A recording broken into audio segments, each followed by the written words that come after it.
Oke, selamat siang Bapak dosen dan teman-teman sekalian. Eh, Kami dari kelompok 13 dengan anggota 2 orang, dengan saya sendiri atas nama Gede Ngurah Agung Adi Saputra dan rekan saya Sinta Mardiana.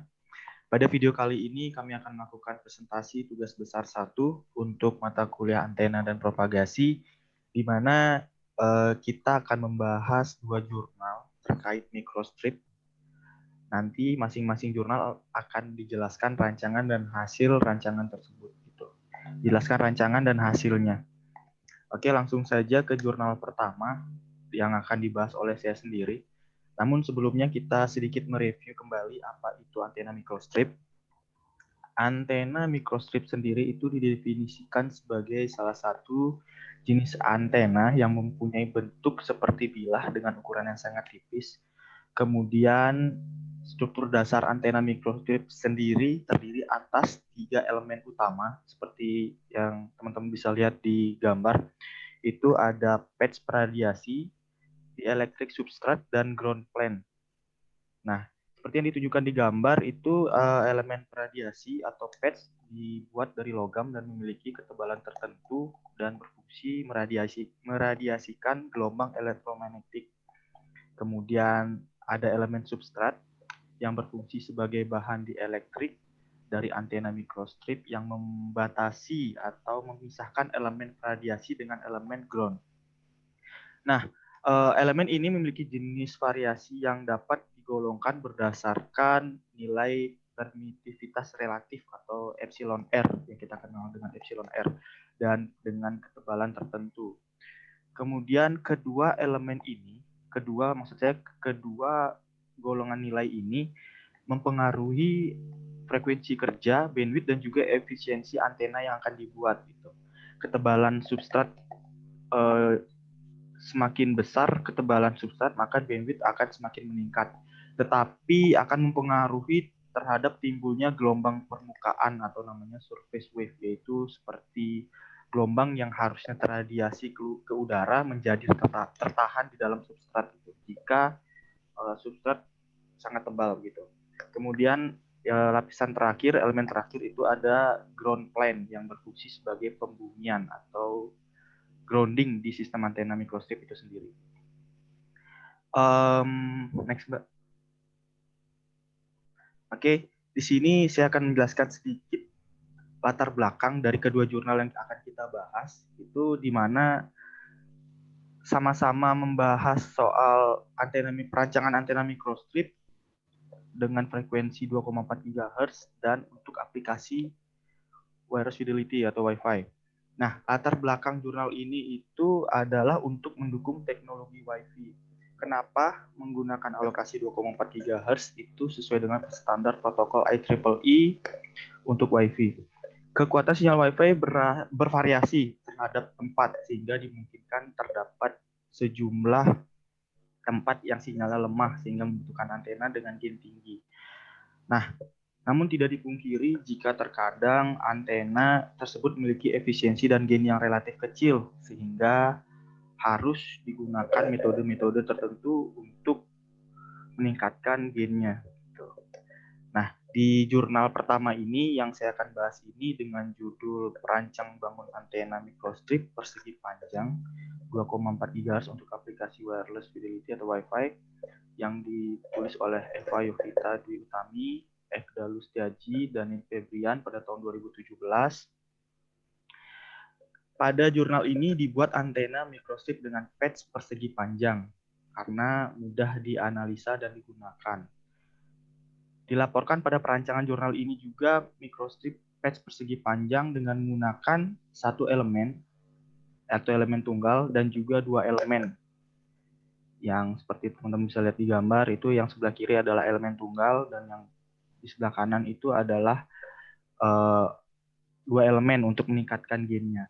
Nah, antena ini dirancang untuk bekerja pada frekuensi kerja Wi-Fi yaitu 2,4 sampai 2,495 GHz dengan teknik pencatuan inset feed itu yaitu teknik pencatuan pada saluran untuk mencapai match impedance. Jadi match impedance itu kita tahu sendiri bahwa match impedance itu artinya penyepadanan pada saluran yang dilakukan agar impedansi input saluran transmisi Z-in sama dengan Z-out. Jadi sehingga transfer daya maksimum gitu. Dan antena yang nantinya yang telah disimulasikan ini akan difabrikasi kemudian diukur untuk mengetahui nilai parameter kinerja antena itu sendiri pada perangkat Wi-Fi. Nah, seperti teman-teman bisa lihat itu pada gambar untuk elemen tunggal sendiri di simulasi di perancangan ini memiliki dimensi patch dengan lebar 36,46 mm dan panjang 27,1 mm. Kemudian di hasil simulasi didapatkan bandwidth yaitu 90 MHz dengan VSWR kurang dari 2.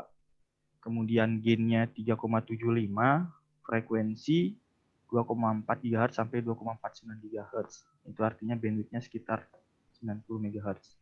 Itu untuk perancangan elemen tunggal. Kemudian untuk perancangan bentuk antena array 2 elemen, itu dimensi antenanya adalah patch dengan patch yang lebarnya 36,36 mm dan panjang 27,7 mm. Bandwidthnya 90 MHz, VSWR-nya kurang dari 2 juga, dan gain-nya lebih baik daripada elemen tunggal yaitu 5,72 dBi. Untuk satuan gain itu dBi. Kemudian antena yang dirancang nanti diharapkan dari kedua antena ini diharapkan bekerja pada frekuensi yang sudah ditentukan, dan bahan substrat ya untuk note sedikit, bahan substrat yang digunakan itu nantinya adalah FR4 epoksi dengan nilai permitivitas relatif sekitar 4,65 dan ketebalan 1,6 mm. Untuk perancangan dua elemen, antena array dua elemen ini sendiri pastinya berbeda dengan elemen tunggal, di mana di gambar bisa dilihat bahwa untuk array dua elemen ini sendiri menggunakan T-junction dengan 1/4 lambda dengan jarak antar patch sekitar kurang lebih 30,64 mm. Kita lanjut ke hasil fabrikasi di next.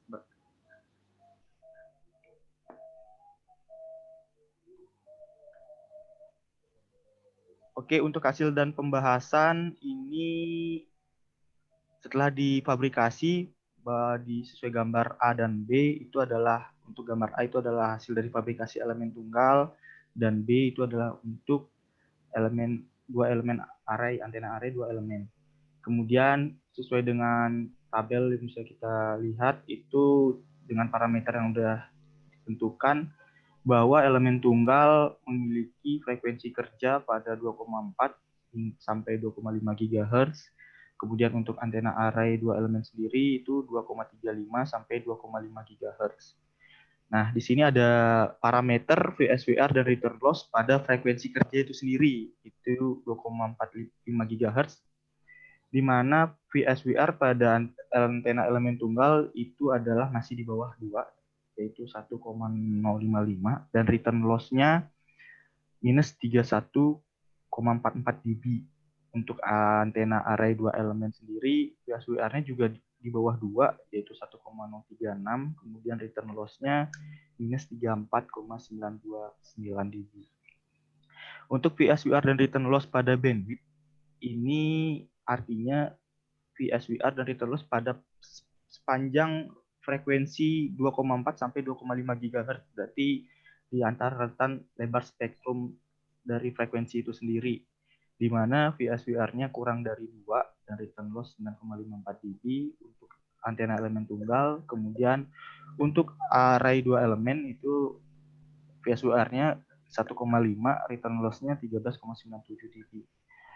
Untuk bandwidth sendiri, antena elemen tunggal itu sekitar 100 MHz dan antena array 2 elemen lebih besar yaitu sekitar 150 MHz.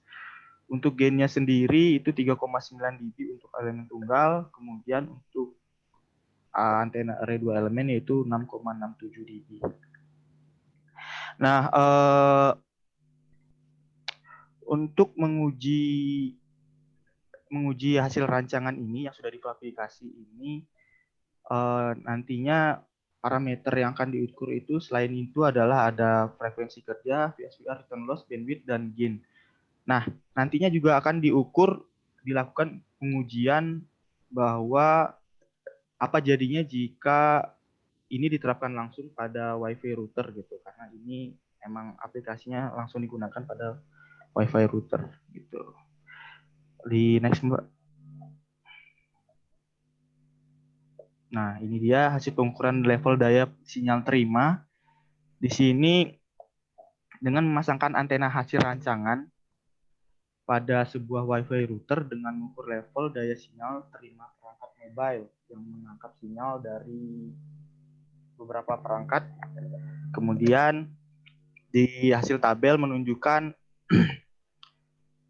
hasil pengukuran level daya sinyal diterima pada saat WiFi router menggunakan antena microstrip, hasil rancangan, kemudian dibandingkan dengan antena dipol dari bawaan si router itu sendiri. Gitu. Di sini terlihat bahwa untuk level daya terima sendiri dari microstrip array 2 elemen dengan gain 6,67 itu lebih baik dibandingkan dipol maupun microstrip elemen tunggal. Namun untuk microstrip elemen tunggal sendiri masih kurang baik untuk si dipol sendiri gitu. Jadi di sini dari hasil pengujian ini dapat dikatakan bahwa antena microstrip array 2 elemen punya daya terima yang lebih baik dibandingkan antena microstrip elemen tunggal. Gitu. Jadi, namun untuk antena tunggal sendiri tidak lebih baik daripada dipol begitu. Kemudian next Mbak, langsung kita ke kesimpulan pada jurnal pertama ini. Jadi kesimpulannya adalah setelah antena microstrip yang dirancang ini dengan bentuk patch persegi panjang elemen tunggal dan array 2 elemen, didapatkan bahwa elemen tunggal menghasilkan VSWR ya 1,055, kemudian array 2 elemen 1,036 dengan bandwidth elemen tunggal 100 MHz, kemudian array 2 elemen 150 MHz. Return loss yang harus kurang dari 10 dB itu memenuhi standar di mana return loss elemen tunggal yaitu minus 31,44 dB dan array 2 elemen minus 34,929 dB. Dan untuk gain sendiri elemen tunggal masih kalah dari elemen 2 elemen array 2 elemen dengan gain 6,67 dB. Nah, dengan demikian antena array yang telah dirancang dapat meningkatkan nilai gain, bandwidth, dan memperbaiki nilai VSWR serta return loss gitu. Itu untuk jurnal 1, kemudian untuk jurnal selanjutnya akan dijelaskan oleh Mbak Sinta Mardiana. Silakan, Mbak.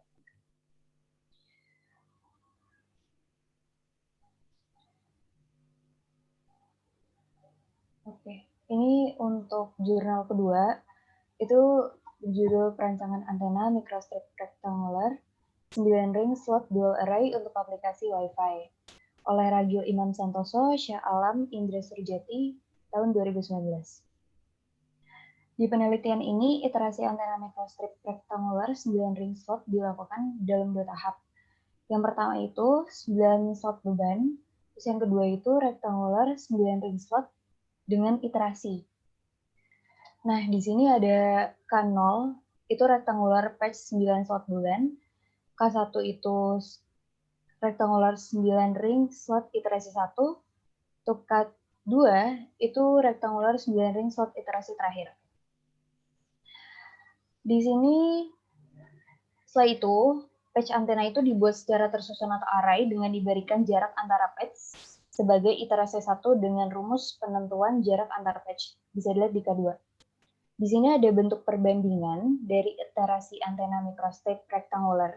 Dapat dilihat di tabel ini bahwa penambahan 9 buah ring slot pada iterasi K2 setelah dilakukan penyesuaian jarak antara patch dalam simulasi menghasilkan nilai return loss itu sebesar minus 29,44 dB dan nilai VSWR-nya itu sebesar 1,07. Nilai gain-nya itu 6,012 dB dan untuk bandwidth-nya itu 323 MHz. Di sini ada kenaikan dari lebar bandwidth yang cukup signifikan dari K0, K1 ke K2. Nah, di sini dengan penambahan patch pada setiap slot dan menyusun patch antena microstrip itu menjadi rektangular 9 ring slot array dengan mengatur jarak antara patch. Sesuai bahwa penyesuaian jarak tersebut menghasilkan bentuk serta dimensi antena microstrip yang hanya 2 kali lipat dari antena microstrip yang sebelum diberi patch pada setiap slot. Dan berikut ini desain terakhir serta fabrikasi antena microstrip 9 slotnya. Oke. Langsung ke hasilnya. Ini yang kita cari itu ada nilai parameter return loss, bandwidth, VSWR, sama gain. Di sini hasil pengukurannya ngalamin penurunan yang cukup signifikan kalau dibandingkan dari hasil simulasi. Hal ini disebabkan banyak faktor. Nah, salah satunya itu karena loss tangan dari substrat FR4 yang masih cukup besar yang tadi disebut sama Mas D. Bahannya itu sama kayak jurnal yang pertama. Nah, untuk loss tangan itu sendiri itu adalah ukuran kehilangan sinyal karena disipasi yang melekat pada energi elektromagnetik di substrat papan sirkuit cetak, dan ini adalah kuantitas yang tidak berdimensi. Secara umum disebut faktor kehilangan, faktor pembuangan, dan sudut kehilangan. Dan kesimpulannya itu metode susun array ini terbukti dapat meningkatkan nilai gain dan bandwidth dengan tetap mempertahankan bentuk dan dimensi antena microstrip yang kecil serta compact dan dapat digunakan untuk aplikasi Wi-Fi pada frekuensi kerja 2,4 GHz. Jadi kedua jurnal ini sudah memenuhi syarat untuk masuk ke aplikasi Wi-Fi pada frekuensi kerja 2,4 GHz. Terima kasih. Cukup sekian dari kelompok 13. Kurang lebihnya mohon maaf. Selamat sore.